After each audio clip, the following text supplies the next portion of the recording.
ಬಿಟ್ಟಾರ, ನಿಮ್ಮ cut off ಕೂಡ ಕೊಟ್ಟಿದ್ದಾರೆ. ಈಗ 1:2 ಬಿಟ್ಟಿದ್ದಾರೆ. 1:2 ಅಂತಂತಂದರೆ ಒಂದು ಸೀಟಿಗೆ ಇಬ್ಬರು ಅಭ್ಯರ್ಥಿಗಳನ್ನು ಬಿಟ್ಟಿದ್ದಾರೆ. ಅದರೊಳಗೆ ಅವರು ಆಯ್ಕೆ ಮಾಡ್ಕೊಳ್ತಾರೆ. ಬಟ್ ನೆಕ್ಸ್ಟ್ ಅಂದರೆ ವೆರಿಫಿಕೇಷನ್ ಮಾಡೋಕ್ಕೆ ಮತ್ತೊಂದು ಸಲ ಲಿಸ್ಟ್ ಬಿಡೋಂಗಿಲ್ಲ. ಇನ್ನು ಮೇಲಿಂದ ಸೆಲೆಕ್ಷನ್ ಲಿಸ್ಟ್ ಅಷ್ಟೇ ಬಿಡ್ತಾರೆ. ಯೂನಿವರ್ಸಿಟಿ ಅಟೆಸ್ಟೆಡ್ ಇಲ್ಲ ಅಂದರೆ is it fine because RC/UV marks card ಕೊಡಲ್ಲ ಡಿಜಿಲಾಕರ್ ಮಾಸ್ ಕಾರ್ಡ್ ಮೇಲೆ. ಸೊ ಡಿಜಿಲಾಕರ್ ಮಾಸ್ ಕಾರ್ಡ್ ಇದ್ದರೆ ಓಕೆನಾ, ಫೈನ್. ನೀವು ಮತ್ತೊಂದು ಸಲ ಯೂನಿವರ್ಸಿಟಿ ಕಡೆಯಿಂದ ರಿಜಿಸ್ಟ್ರಿ ಕಾರ್ಡ್ಸಿಂದ ಸೈನ್ ಮಾಡಿಸೋ ಅವಶ್ಯಕತೆ ಇಲ್ಲ. ಡಿಜಿಲಾಕರ್ ಮಾಸ್ ಕಾರ್ಡ್ ವ್ಯಾಲಿಡ್ ಆಗ್ತಾ ಇದ್ದಾವ? ಸದ್ಯಕ್ಕೆ ನಾನು ಧಾರವಾಡದ ಡಯಟ್ ಒಳಗೆ ಕೇಳಿದ್ದೀನಿ. ಡಿಜಿಲಾಕರ್ ಮಾಸ್ ಕಾರ್ಡ್ ವ್ಯಾಲಿಡ್ ಆಗ್ತಾ ಇದೆ. ಓಕೆನಾ. ಪೂಜಾ ಅವರೇ, I am so sorry, please ask your questions again.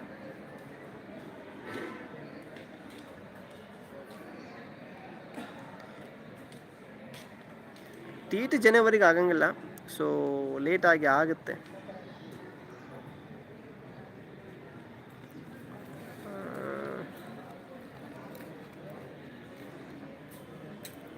ಏನು ನಿಮ್ಮ ಪ್ರಶ್ನೆ ಕೇಳ್ರಿ.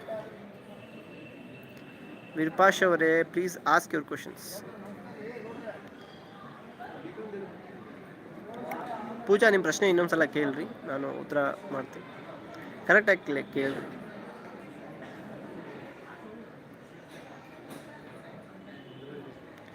ಯೂನಿವರ್ಸಿಟಿ ಸೈನ್ ಎಲ್ಲಿ ಮಾಡಿಸೋದು ಅಂತಂದರೆ, ಮೊದಲಿಗೆ ನಿಮ್ಮ ಯೂನಿವರ್ಸಿಟಿ ಎಲ್ಲಿದೆ ಅಲ್ಲಿ ಹೋಗಬೇಕು. ಓಕೆನಾ. ಯೂನಿವರ್ಸಿಟಿ ಅಲ್ಲಿ ಹೋಗಿ ಅಲ್ಲಿ ಪರೀಕ್ಷಾ ವಿಭಾಗ ಅಂತ ಇರ್ತದೆ, ಎಕ್ಸಾಮ್ ಸೆಕ್ಷನ್ ಅಂತ ಇರ್ತೈತಿ. ಎಕ್ಸಾಮ್ ಸೆಕ್ಷನ್ ಒಳಗೆ ಎಕ್ಸಾಮಿನೇಷನ್ ರಿಜಿಸ್ಟರ್ ಅಂತ ಇರ್ತಾರೆ. ಓಕೆನಾ. ಮೌಲ್ಯಮಾಪಕರು ಅಂತ ಇರ್ತಾರೆ.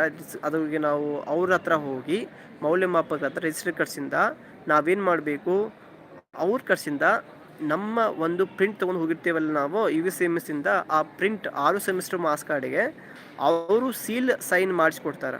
ಒಂದು ವೇಳೆ ನಿಮ್ಮ ಮಾಸ್ ಕಾರ್ಡ್ ಏನಾದರೂ ಡಿಜಿಲಾಕರ್ನಲ್ಲೇ ಬಂದಿದ್ದರೆ ನೀವು ಮತ್ತೊಂದು ಸಲ ಏನು ಮಾಡೋ ಅವಶ್ಯಕತೆ ಇಲ್ಲ, ಸೀಲ್ ಸೈನ್ ಮಾಡಿಸ್ಕೊಳ್ಳೋಂಥ ಅವಶ್ಯಕತೆ ಇಲ್ಲ. ಇಲ್ಲಿ ಧಾರವಾಡ ಡಯಟ್ ಒಳಗೆ ಈ ರೀತಿ ಹೇಳಿದ್ದಾರೆ. ಓಕೆನಾ. ನಮ್ಮ ಕಾಲೇಜಲ್ಲಿ ಅನಕ್ಷರ 1 ಬರೋದು ಕೊಡಲ್ಲ ಅಂದರು.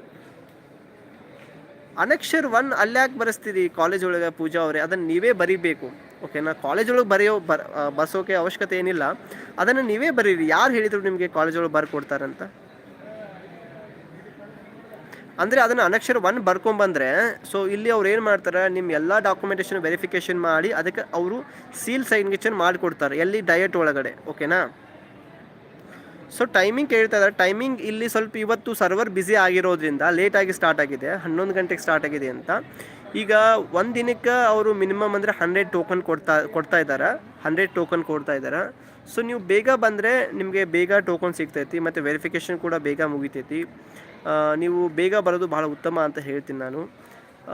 ನೀವೇನಾದರೂ ಲೇಟಾಗಿ ಟೋಕನ್ ಸಿಕ್ಕರೆ, ಈಗ ಸದ್ಯಕ್ಕೆ ಒಂದು ಏನಾಗಿದೆ ಅಂತಂದರೆ ಸದ್ಯಕ್ಕೆ ಓಕೆನಾ, ಈಗ ಕೇವಲ ಒಂದು 50 ಜನದ ಮಾತ್ರ ಮುಗಿದೈತಿ. ಈಗ 4 ಗಂಟೆ ಆಗಿದೆ. ಸೊ ಅವರು ನಾನು 5 ಗಂಟೆ ಅಥವಾ 5:30ವರೆಗೆ ನಾವು ಏನು ಮಾಡ್ತೀವಿ, ವೆರಿಫಿಕೇಷನ್ ಮಾಡ್ತೀವಿ, ಅದಾದಮೇಲೆ ಮಾಡೋಂಗಿಲ್ಲ ಅಂತ ಹೇಳ್ತಿದ್ದಾರೆ. ಸೊ ಬಟ್ ಎಲ್ಲದಕ್ಕೂ ನಾವು ವೇಟ್ ಮಾಡಬೇಕು ಅಷ್ಟೇ. ಮಾರ್ಕ್ಸ್ ಕಾರ್ಡಲ್ಲಿ ಇರೋ ಹಾಗೆ ಇರಬೇಕಾ? ನೇಮ್, ಕ್ಯಾಸ್ಟ್, ಇನ್ಕಮ್, ನಂದು ನೇಮ್ ಚೇಂಜ್ ಆಗಿದೆ, ಅದಕ್ಕೆ ಹೇಳಿ. ಅನಿತಾ ಅವರೇ, ನೀವು ಮಾರ್ಕ್ಸ್ ಕಾರ್ಡ್ನಲ್ಲಿ ಇರೋ ಹಾಗೇ ಇರಬೇಕಂತ ಏನು ಸದ್ಯಕ್ಕೆ ರೂಲ್ಸ್ ಏನೂ ಇಲ್ಲ. ಬಟ್ ಅದು ನಿಮ್ದು ಆಗಿದ್ರೆ ಸಾಕಾಗ್ತೈತಿ. ಓಕೆನಾ. ಬಟ್ ನಿಮ್ಮ ಮುಂದೆ ಸಮಸ್ಯೆ ಆಗ್ಬೋದು, ಸೊ ನೀವು ಚೇಂಜ್ ಮಾಡಿಸ್ಕೊರಿ ಅದನ್ನು. ಸರ್ ನಾನು PUC ಕಾಮರ್ಸ್ ಮಾಡೀನಿ, 1 to 5th ಟೀಚರ್ಸ್ ಕಾಲ್ ಆದರೆ ಅಪ್ಲೈ ಮಾಡ್ಬೋದಾ?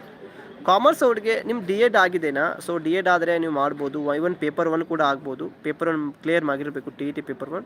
ಬಟ್ ಆದರೆ ನೀವು ಕಾಮರ್ಸ್ ಮಾಡಿರಲ್ಲ, ಸೊ ಅದಕ್ಕೋಸ್ಕರನೇ CNR ರೂಲಲ್ಲಿ ನಿಮ್ಗೆ ಅವಕಾಶ ಕೊಟ್ಟರೆ ಮಾತ್ರ ನೀವು ಅಪ್ಲೈ ಮಾಡ್ಬೋದು. ಅಕಾರ್ಡಿಂಗ್ ಟು ಲಾಸ್ಟ್ ರೂಲ್ಸ್ ಪ್ರಕಾರ, so you are not eligible. Let's wait for some other time. Sir ನಾಳೆ ಇದೆ ಬಿಜಾಪುರ ಹೋಗೋಕೆ ಆಗಲ್ರಿ, ಯೂನಿವರ್ಸಿಟಿಗೆ ಹೆಂಗೆ ಮಾಡೋದ್ರಿ? ಸೊ ನಾಳೆ ನಿಮ್ಮದು ಬಿಜಾಪುರದಾಗಿದೆ ಅಂತಂದರೆ ನೀವು ಏನು ಅದ್ರ ಬಗ್ಗೆ ಏನು ಮಾಡೋಕ್ಕಾಗಂಗಿಲ್ಲ, ನೀವು ವೇಟ್ ಮಾಡಬೇಕು. ಓಕೆನಾ. ನೀವು ನಾಳೆ ಹೋಗೋಕ್ಕಾಗಲಿಲ್ಲ ಅಂತಂದ್ರೂ ಕೂಡ ನಿಮ್ಮದು ನಾಡ್ದು ಹೋದರೂ ಕೂಡ ನಿಮ್ಮ ವೆರಿಫಿಕೇಷನ್ ಮಾಡ್ತಾರೆ. ಇಲ್ಲಿ ಅದನ್ನೇ ಹೇಳ್ತಾ ಇದ್ದಾರೆ. ಇವತ್ತು ಯಾರ್ದು ವೆರಿಫಿಕೇಷನ್ ಡೇಟ್ ಇದೆಯಲ್ಲ, ಇವತ್ತು ಯಾರ್ದು ಇದೆಯಲ್ಲ, ಅವರು ಒಂದು ವೇಳೆ ನೀವು ನಾಳೆ ಬಂದರೆ ಮಾಳೇನು ಕೂಡ ಮಾಡಿಕೊಡ್ತಾರೆ. ಅರ್ಥ ಆಯಿತಾ? ಸೊ